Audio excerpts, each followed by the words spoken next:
नमस्कार, मैं पवन नेतम श्रीवासु।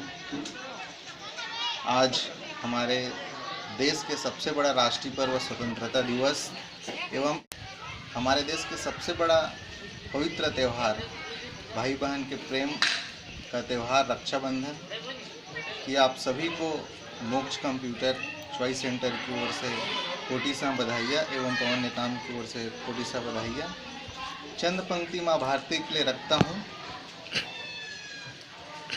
वो लाल किला हमारी शान की है, वो लाल किला हमारी शान की है। ये भारतीय संस्कृति हमारी पहचान की है। हर छत पर जो लहराता है तिरंगा वो हमारे हिंदुस्तान की है। एक और पंक्ति रखता हूँ माँ भारती के लिए और इन्हीं पंक्तियों के साथ आप सभी को स्वतंत्रता दिवस एवं रक्षाबंधन की बधाई देता हूँ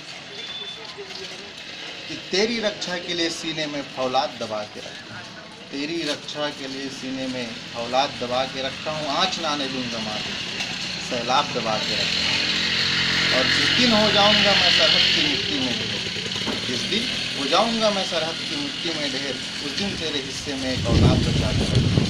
इन्हीं पंक्तियों के साथ पुनः स्वतंत्रता दिवस एवं रक्षाबंधन की कोटि से आप सभी को बधाइयाँ। नमस्कार।